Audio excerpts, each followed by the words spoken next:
offend anyone, because we are part of the system, we are part of the ecosystem, and without all of these people, we are technically jobless. So the funds are very important for us, same as the musicians, same as the promoters, same as the venue owners and everyone involved. But then the situation when violence erupts, everyone can run away. But the technical guy, it's your equipment on set. It's your screens, it's your PA, whoever that they didn't like has run away. I mean, it's easy for one person to drop the mic and run away. But all the investment you have put in is going to be destroyed and damaged by people in that moment. You don't even know. Yes, and how does event vandalism, let's actually get into the detail of it, impact your work and the show itself?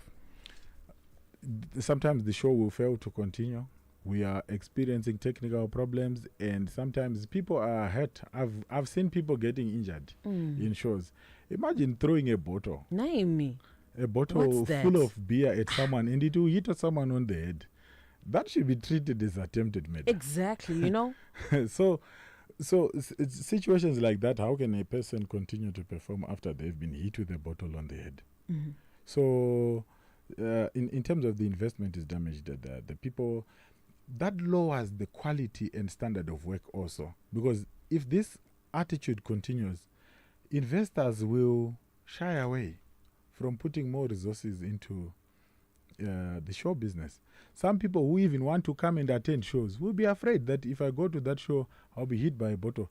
You know, there are some people who can throw a bottle in a weak way. For example, you are standing 60 meters away from the stage, and you don't like what's happening on stage, and you feel you want to throw a bottle. Then you throw the bottle, and the bottle doesn't get to the stage because between you and 60, 70 meters is a long distance. Then you hit someone in the audience. So who's minding their own business and trying to and have enjoying fun. themselves. So there's a lot of things that are happening there. And we then lose investment, credibility. We lose a good reputation for shows. And highly technical people, beautiful sets, investors will say, we don't want to be associated with this. So we lose out. We lose a bit of revenue from these whole violent behaviors. And Percy, how can promoters, artists, and security work together to manage crowds and prevent vandalism? From promoters, maybe my plea would be if they could advertise the program for artists, because I've noticed that sometimes an MC will announce maybe there could be a star artist on the poster, but that star artist might be contracted to perform for 2 hours, which will probably then be agreed that they will perform from 3 to 5. But, when the show starts, the MC will promise you that, are you ready for such and such an artist? Then people get that hype of expectation. Then it's 9 a.m., 10 a.m., 11, and they don't know when the artist is coming. So I understand the frustration. So maybe if promoters can advertise the program well in advance so that people know who is performing at what time. We understand, but then yeah, but I get where you're coming from. But then working on a setup like that, you are also terrified and you're being afraid.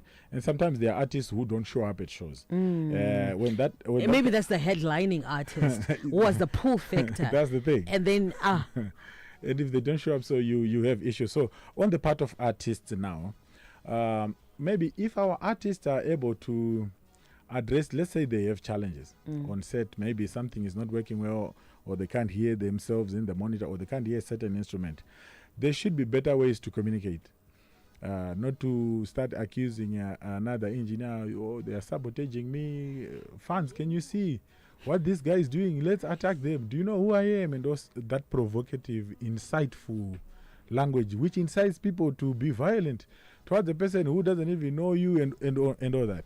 So artists can help by trying to be a bit diplomatic about how they speak to technicians on set, and maybe if they can have their own technical crew, it's allowed.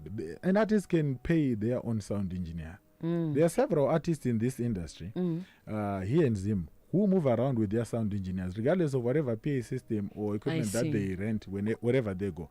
Because your engineer is your employee. right? So he has your interest at heart. You might think that the guy you are going to find at another venue may not like you, but then your guy is there. So if you have your own engineer, why not have your own engineer? We've got a lot of engineers who are looking for jobs. So get your own engineer, do rehearsals with them, let them understand what you want, so that you don't go around accusing other engineers of sabotaging you when they don't even know what you want. Is there a thing like that? Because sometimes is the sabotage real? The allegations themselves of a sabotage? I don't think so. Personally, I haven't really experienced such a scenario where an engineer hates an artist to an extent of wanting to sabotage the show, because if anything goes wrong, they're all going to suffer. You can't throw mud and remain clean at the same time, you know. Mm-hmm. So you can't have such a situation, because the way I see musicians are our bosses. They are the ones who give us work, so you can't hate them. So and talking of the engineers themselves, Pesim, what is an audio engineer's primary role in a successful concert? Basically, to do the setup, speaker placement, understanding the venue, connecting everything, and creating a mix, a balance, eventually what people hear and also what musicians hear on set. Mm-hmm. Yes, so that's engineers. Yeah. If you're just tuning in, the segment is The Creative Economy right here on Star FM, The Morning Galaxy.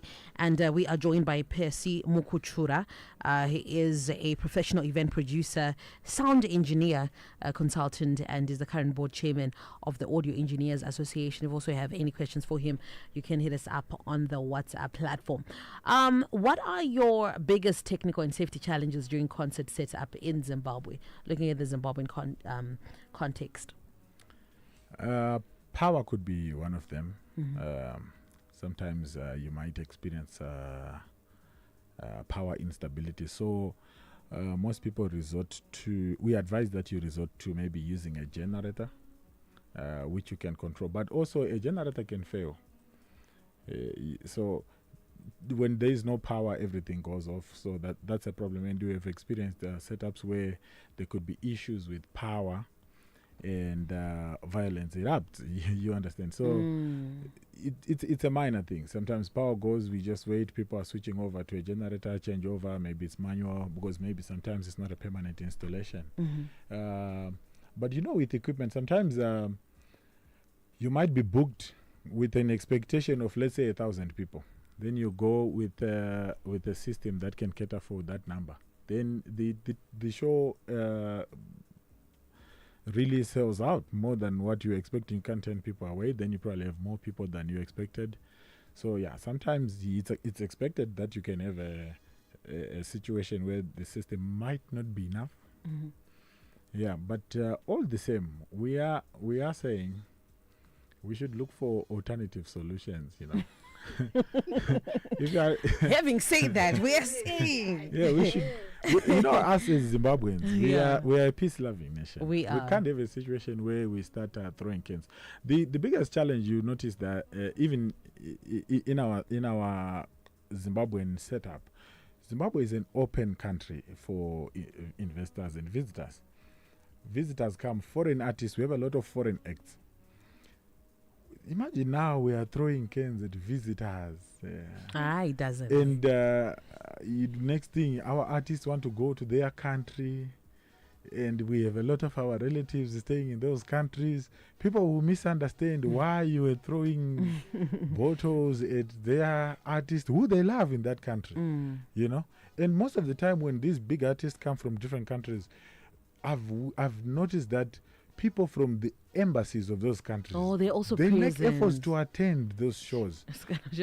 And you are in, the ambassadors and the officials are there, and you are busy throwing. How do they feel? We can't do that. It's not a good picture. I hear you. Yes. What is the ideal audience conduct for a safe and smooth concert, Percy?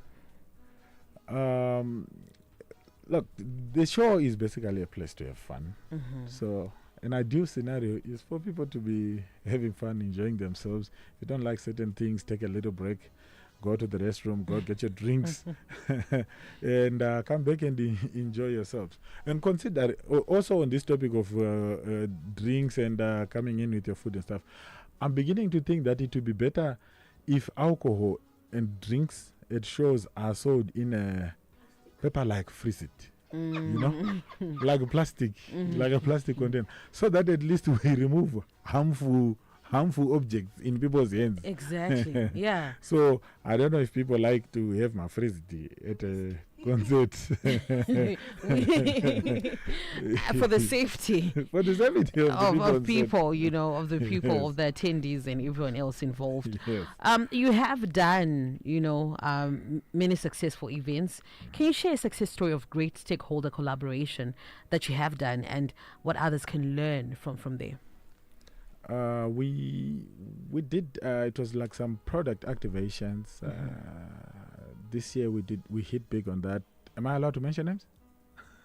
Of brands of okay. Okay, so we're doing some product activation for a company. I think we did Mbare, we did some shows in Mbare, we did Mutare, we did Blawayo, and it was really exciting, and the lineups were so high.